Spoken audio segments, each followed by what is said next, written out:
Hi, Israt.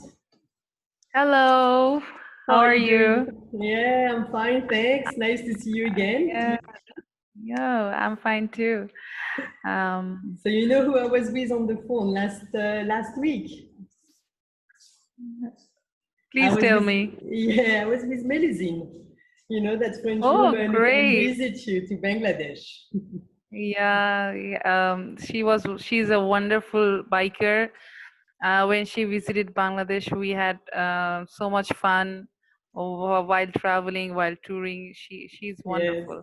So you'll tell us a little bit more about that later. So for those who don't know Israt, she's quite a important person in the motorcycle industry and especially in Bangladesh, because she founded the first woman motorcycle club in Bangladesh, and she's a strong activist of gender-based violence and use motorcycling amongst other means to fight those issues in Bangladesh. So I had a few discussions with her in the past, and I really feel like sharing with you some more information and having giving her the opportunity to share her experience because I think it's very inspiring. So first, just to share a little bit of your background, it's funny because I realized a lot of women got into motorcycling through their family or friends, and very often through their father too. So tell us a little bit about your background, and you've always been craving for motorcycle rides since your youngest age, I would say. But it's not really common for women in Bangladesh to ride bikes. So what triggered you to make the first step back in 2012? First of all, I'm Israt Khan Muslish. I'm a computer engineer. So I used to work for a Canadian software firm back in 2012. So at that time, while coming back home, it was always so frustrating because of the transportation problem, because of the harassment in bus.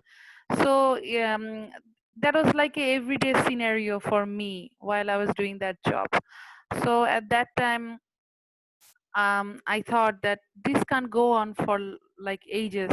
I have to do something about it. So I was kind of like triggering from inside that what should I do? What should I do? Then one day it was heavily raining, so I was waiting for the bus, and then it was full, like almost like 3 hours. I stood like like a statue in the rain and waiting for the buses, and every time the bus stops, the contractor, he's gonna say that, oh, female passenger, no, no, we don't have seat for female passengers now, so no female passenger now, no female passenger now. So this went on for like hours. So at that time, I thought that um, if this is the way I have to live my life, then I can't do this, and neither I'm going to quit my job.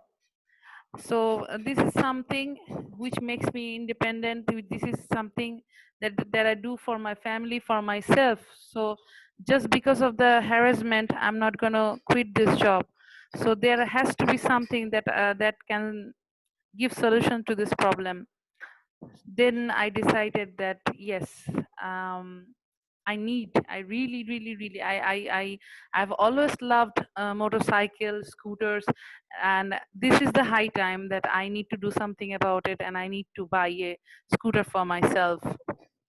At that time, scooter was affordable for me, convenient for me, so that's why I chose scooters. Because in Bangladesh, if you want to choose like a motorcycle which is with high specifications, then it's not easy for everyone to afford. So that's why I chose scooter first, and then I came back home, and I asked my husband that, listen, this is how I'm doing my job, and this is what goes on every day with me, and I can't live on like this. I have to do something about it. So then he bought me a scooter, and I'm always grateful for that to him, that he's the person who is like a guardian and angel in my life. He really supported a lot. So that is how it got triggered and I got my scooter.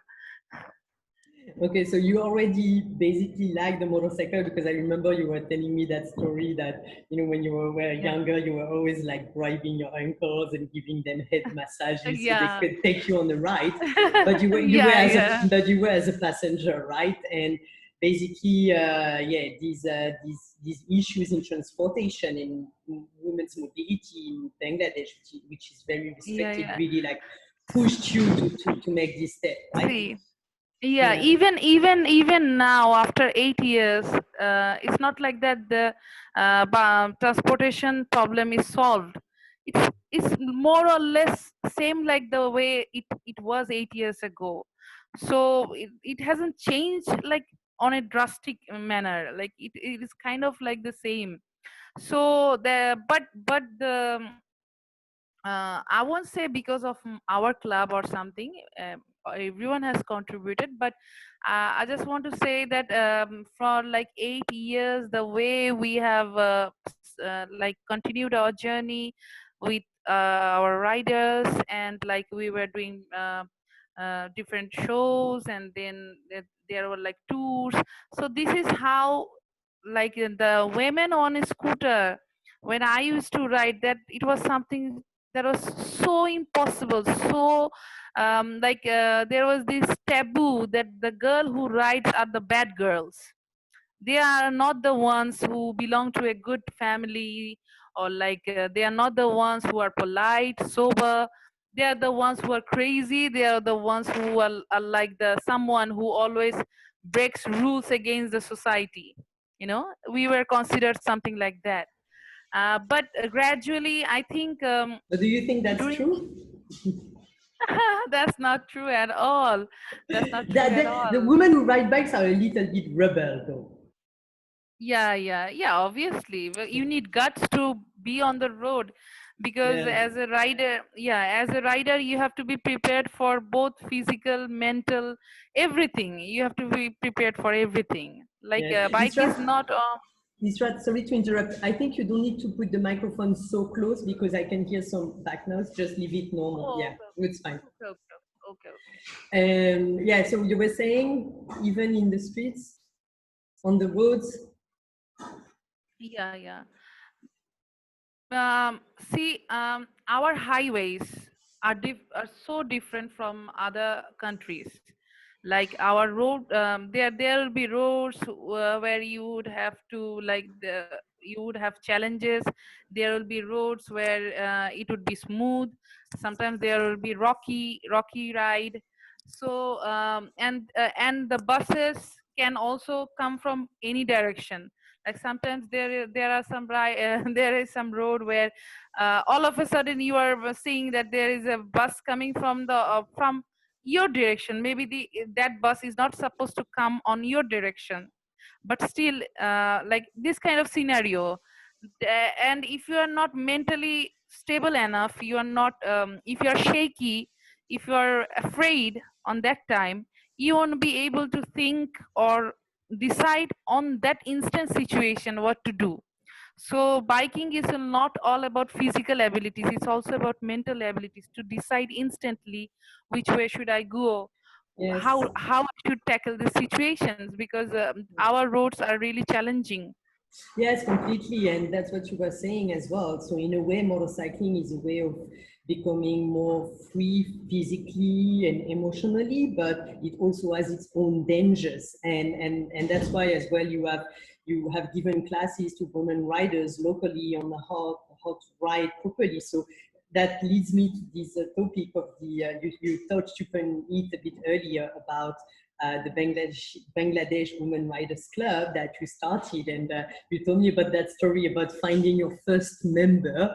That you met a girl you saw a girl riding a motorcycle in Dhaka, and then you started like chasing her to stop her and try to connect with her, and she was your first member. But that was a few years back, and now you have 350 members in this club, which Yeah, are active I members. can't Um, believe believe that. Yes, and so that's a real success, and so you organize tours regularly with them every month, and you have sometimes up to 30 women riders. So can you tell us a bit more what these activities include, and what's the most fun part of it all? What do you do when you do those rides with those 20 or 30 women in Dakar? Okay. So see, the thing is that if you are having a tour, according to me, I don't know, everyone would agree with me or not, but when you are on a tour, there is two type of riding. Like there is one ride where you are riding so slow, you are just enjoying the nature, you are observing, and like you are trying to connect with the people around you. You are trying to know about their culture. So there is one type of riding, okay, and there is another kind where you are like on a speed, like you know that highway roads are like non-stoppable, nobody, no traffic, no traffic surgeon who's going to stop you or something like that. It's like you're like riding. It feels like that you are left leaving behind all the grudges, all the people who were like backbited you or like say negative things to you. It feels like that you are leaving everything behind. So what I try to do is like I try to combine two of this. Sometimes while we are touring, sometimes I kind because I try to guide them as a leader. So I use hand signals. As you know, when you are group riding, there is always someone who is on the front who is giving you hand signals. So sometimes I become the one who like guide them, and there is sometimes where I let someone else to guide the team, and then I just kind of stay as a guardian. Like they pass by and I try to count the heads as a mother. Like all my girls are there just to make sure no one is left behind. So and then if anyhow if there is a rider who is not capable to speed up that much, so like somehow if I see that she's left behind, then I go back, then collect her, then ride with her, and then try to make her calm, that okay, don't be afraid, we are here. You just take your time, don't rush, because if she gets afraid of the fact that, yeah, oh my god, everybody is speeding up and I'm the one who is not speeding up, then as a rider when you are on road and you have doubt about your capabilities, then it may have give you troubles. So yeah, so I just want try to make sure that everyone feels confident. Nobody feels like that, okay, like maybe I'm not capable of doing that. So yeah, so So I what do try you to. usually, so you ride sometimes fast, sometimes slow, but then what do you do? Like, do you stop for food, or do you try to do Yeah, other yeah. activities, or like So what kind of activities do you do yeah. outside riding? Do you do anything outside riding, or it's just like motorcycle tours?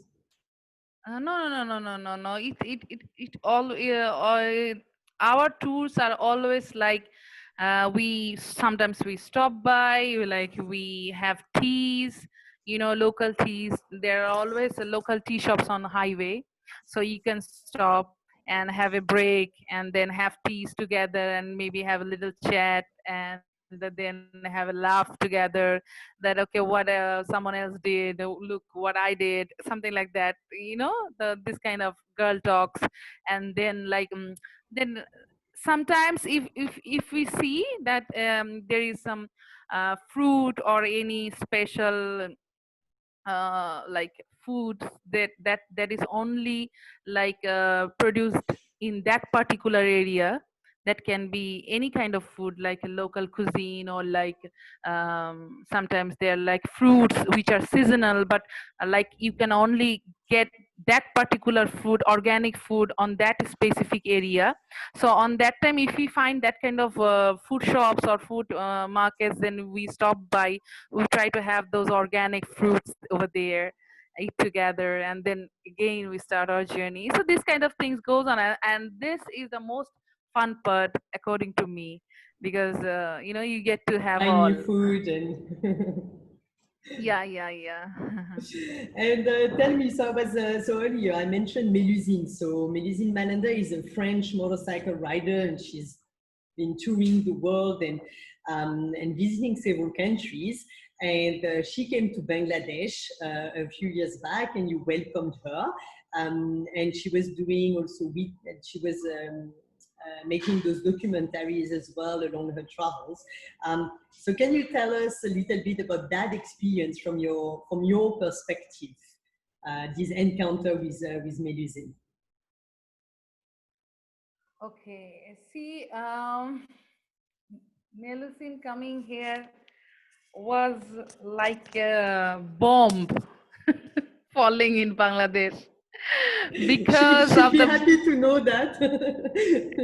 yeah, Because because actually in French, when you say a bomb, when we use the word a bomb in French, it means that you're a super hot girl, super beautiful, super hot girl. So I think she'd be super happy to know that.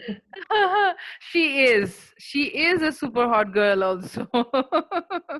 So the way why I use this word, because of the fact that N- in our country at that particular time, you were only able to buy a motorcycle or a scooter which is up to 150 cc.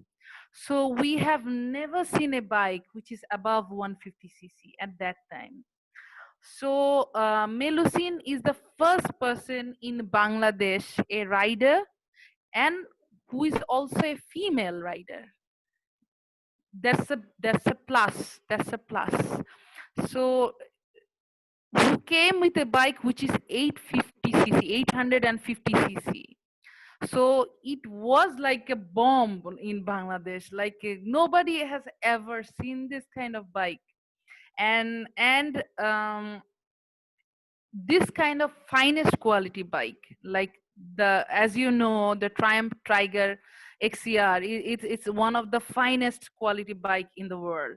So this kind of bike, when she started the engine, the way she gave throttle, and the way the whole area kind of like shook, you know like, it trust me, just the sound of that engine is like to die for any biker, for any biker. Like, yeah, so like everywhere she go, I just couldn't hide her, like her bike and everything. So see, since her bike was so expensive, so that is why I was a bit concerned about her safety, because she was while she was living with me, I was kind of like so protective about her. So that is why she kind of sometimes she got bothered. Sorry, Melu, I was kind of like protecting like you were a mother. But really, I was a bit afraid, because it was so expensive, and also we have never ever seen something like that. So yeah, like, it was wonderful. And we had a tour to Jahangirnagar University, where winter birds always come from, like, the cold countries where the birds live. So these kind of birds are not normally seen in our countries. Like, when our winter comes, and those countries have hot weather, then those birds fly away from their countries to our country at that time for winter. So we get to see those winter birds. And Jahangirnagar University is a beautiful place. Although it's a university, but the area and the natural beauties and everything, the lakes, and she really enjoyed a lot. And the local cuisine, the authentic Bangladeshi cuisine, those kind of food. So we had those kind of food, and she was also lucky to encounter a elephant on her tour. Like we were while we are coming back, so I was a bit fast from her, so I was a bit distant from her. So at that time, all of a sudden I saw, where is Melu? I can't find her. Then someone said, what happened? Then I was calling her, she was not picking her up, and then I thought, okay, should I go back? And then all of a sudden, like after 15 minutes, Melu was laughing. I said, what happened? And she said, you can't believe what I saw. I said, what? I encountered a elephant. I go, really? You did? Then you were so lucky. On the So road, this, crossing the road. yeah. She got encountered with the elephant, and she really, Melu is very observant. She really loves to connect with people. She respects the culture. She tries to get a gist of everything. That's the most beautiful thing about Melusine. And she was so, as you know, she's also has a very strong value that we have in common about freedom, and she was questioning women in Asia about freedom. So can you share with us, for you, what does it mean to be free? What does freedom mean to you? See, everywhere I go, I say the same thing to everyone, that I'm not your mother, I'm not your sister, neither am your wife. But do I really have to be any one of the relationship with you so that you can respect me? My first identity is I am a human being. So are you. And my this identity should be enough for me to get your respect, to get your love. You don't have to be in a relationship with me just to respect me or love me. So I believe in humanity. I don't believe in gender differences. I believe we are all human beings. So we really need to respect each other as a human being. There shouldn't be differences between men and women regarding genders. Like there, I always say that every human being is superior in their own way. So where is this debate came from, that who is superior, men or women? Why? What are we fighting for? At the end of the day, the main identity that we all should hold in our head or like in our heart is that we are all humans. So freedom to me is like respecting everyone as a human being, and I get the same respect from everyone. That is freedom. Thank you. I think that's a beautiful, very impactful definition. Certainly. um, you are also encouraging, so with the Bangladeshi Women Riders Club, you've been teaching some women how to ride bikes, and you are doing a lot for women rights. I wanted to ask you that, why do you think that riding, so you have your own experience, of course, and the importance of women mobility to be economically independent, but in general, are there any other factors, or why do you think that riding motorcycles is important for women? And what are the existing, there are more women ridings, but there are still challenges. So what are those challenges? So why is it important, and why are the still existing challenges? See, as I have told you, that not everyone in Bangladesh can afford bikes, especially for women. It's always a matter of huge budget, because since the bikes we manufacture is not, I would say that. qualityful or like good quality, so that women are and also women in Bangladesh, they love scooters mainly, and love that girly thing. There is a scooter is very spacious. You can keep so many things. Like scooter is how would I say that?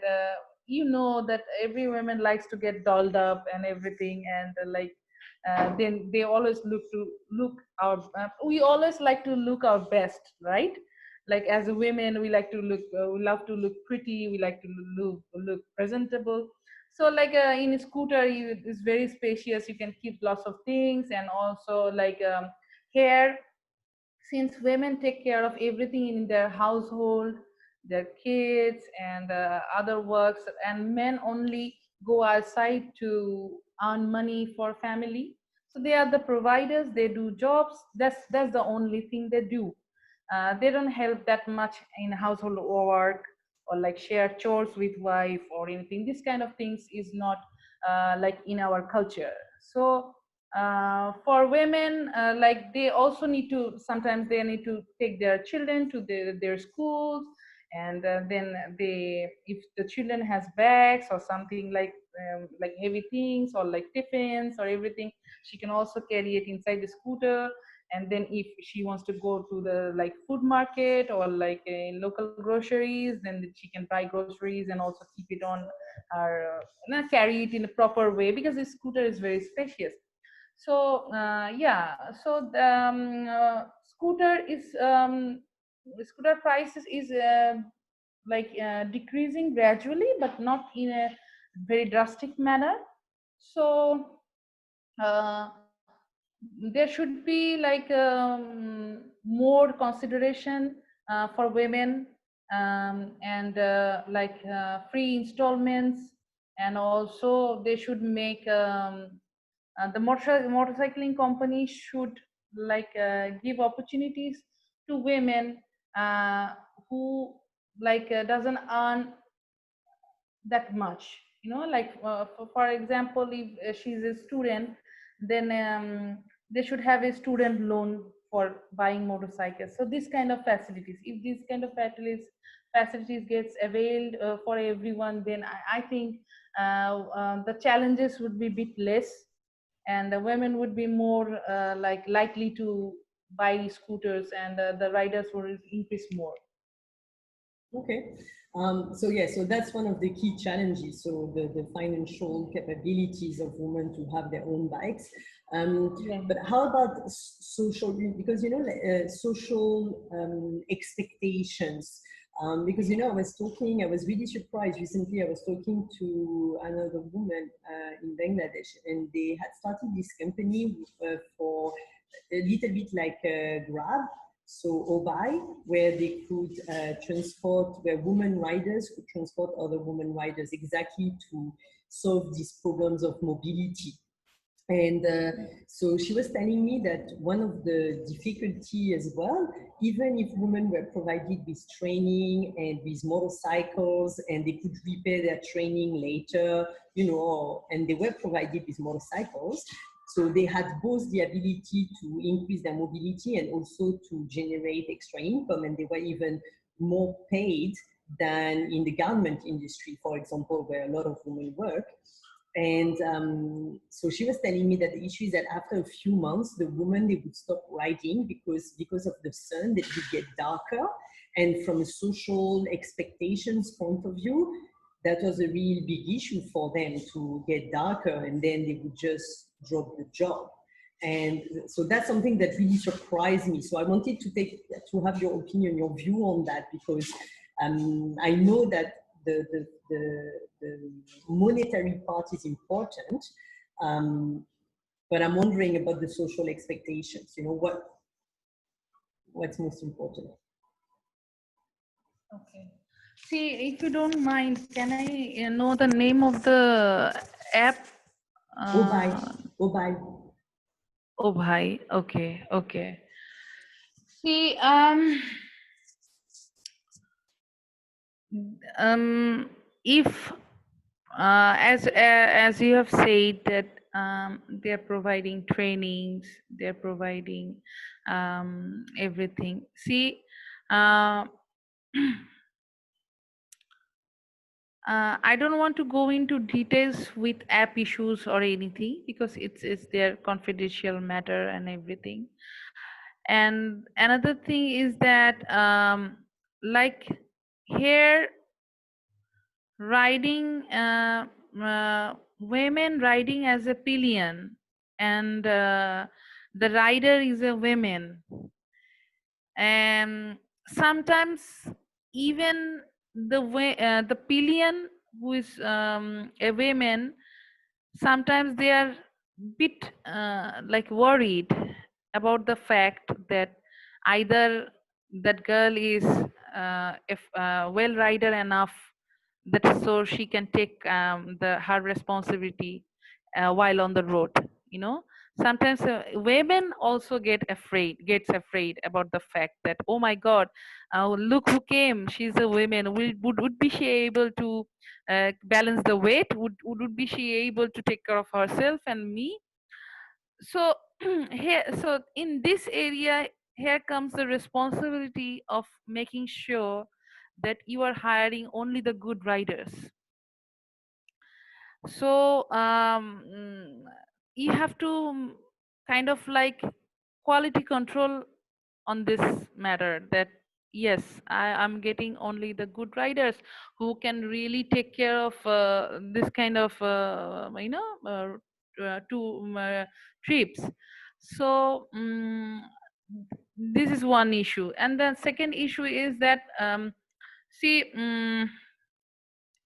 sometimes women riders also face, you know, hazard, like sometimes like someone would if she stops the ride, then the passenger would say that how come the fare is so high, like I've come only 8 kilometers or like 5 kilometers, how come the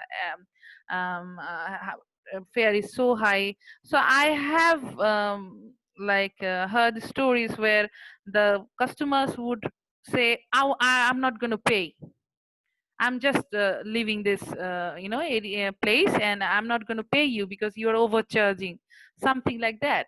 So see, in this particular situation, the rider becomes helpless because she is working for that company and she can't do anything about it.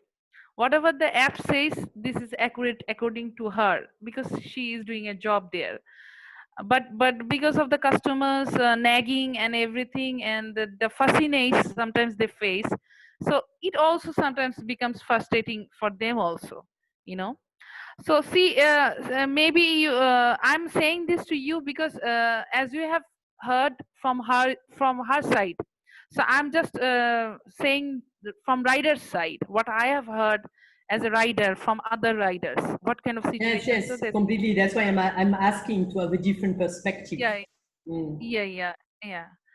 So yes, this is a fact. And the another thing is that while the companies um, give free training, so there is always a contract to ensure that after you finish the training, you have to do the job because I'm giving you this free training.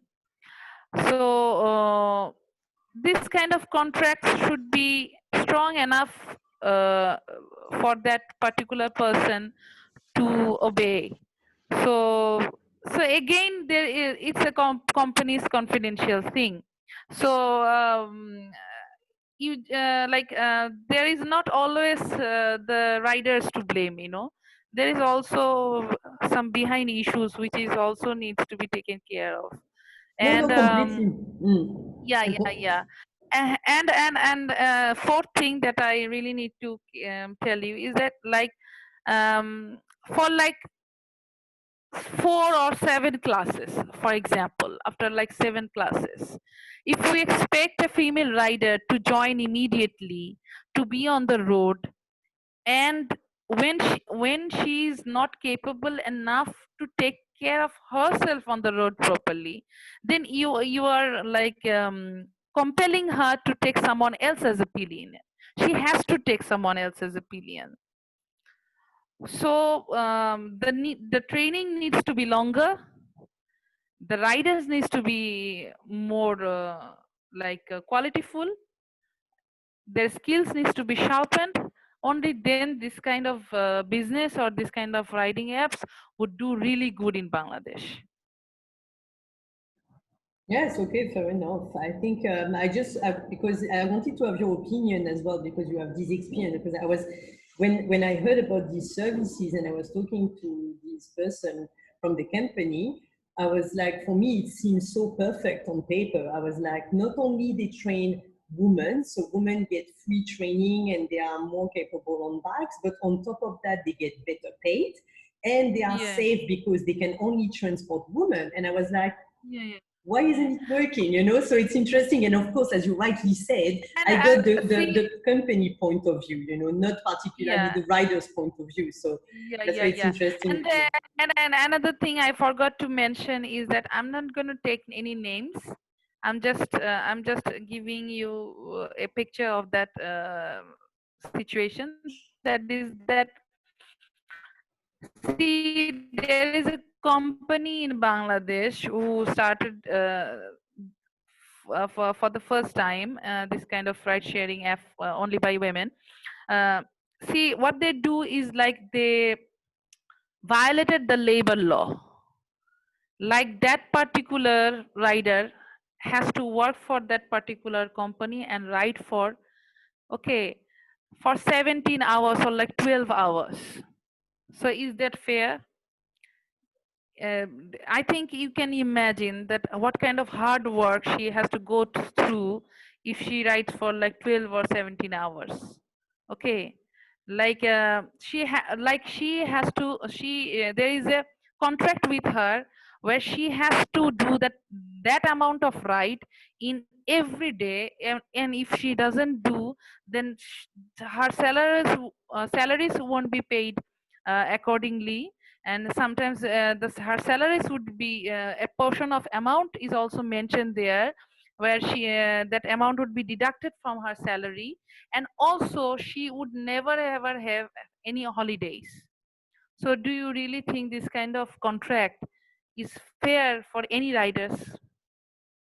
No, no, definitely not. But then the question is that the case? Is it specifically to this type of job or is it the labor law in general? Because, one might ask, how are Yeah, the work like that. conditions, how are the work conditions in garment manufacturing or in other industries, for example? So I don't know if it's See, specific. in our country, there is a specific labor law. As you know, there is always a specific labor law in every country. So in our country, this kind of working hours is not permissible, and this kind of conditions, you can't add this kind of conditions in a contract and made a woman to sign it. And when she tried to leave the job, she was also beaten.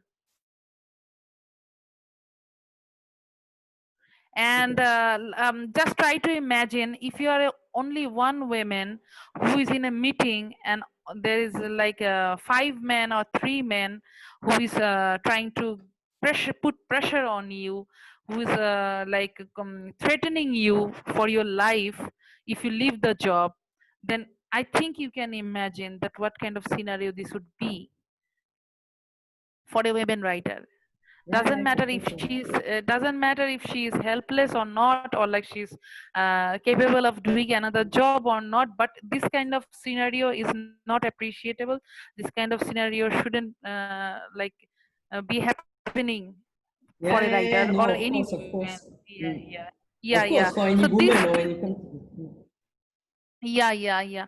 So these kind of things, these are not stories. These are real life things that I have witnessed, that I have listened from another writers. So yeah, and they have also I have listened to their audio recordings, voice recordings. while they had conversation on their phone, that what kind of behavior the employers are doing with them, they have proof. So another story of from their side. Yeah, no, of course. That's Yeah. very unfortunate because on paper it seemed like a great initiatives, but then you see the back of the story, So that's interesting. And what would you recommend to those women in general, not women who ride for work, but women who would like to ride, to learn how to ride motorcycles, and are afraid to do so. What would you recommend to them? What would you tell them if there are women who are listening to you and who would like to learn?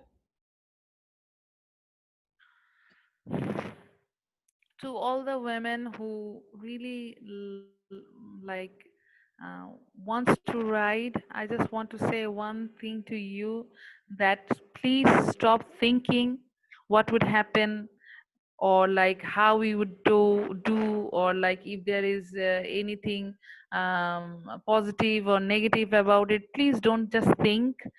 Please, there are lots of opportunities. There are like EMIs, loans, and you can also save money to buy your own bike. So start doing something from now on. And this scooter would become your lifesaver, because this would be cost effective for you. This would save your time. This would give you your more family time. This would bring happiness in your life, and this would give your freedom to feel like you can do everything. Those are good advice and encouraging. I think, as I'm talking with different women around the world, that's really something that we all feel anyway, no matter where we are, no matter our culture or no matter our, economic status. That feeling of freedom and control and happiness is really something that we have in common. And we talked about so previously we talked about as well organizing a tour in Bangladesh for foreign women to come and visit your country. And so if we were a group of women to come and make a tour in Bangladesh with you, where would you take us? Like, what are the cool parts to visit in Bangladesh? Uh, if you ask me, then I would take you to Cox's Bazar first, which is the third longest beach on the planet. And like you will find local fishermen reeling in the day's catch, as well as bubbling rock pools and crashing turquoise waves that will make a great spot for surfing. And then there are stunning north and south side, which very close to Indian Ocean.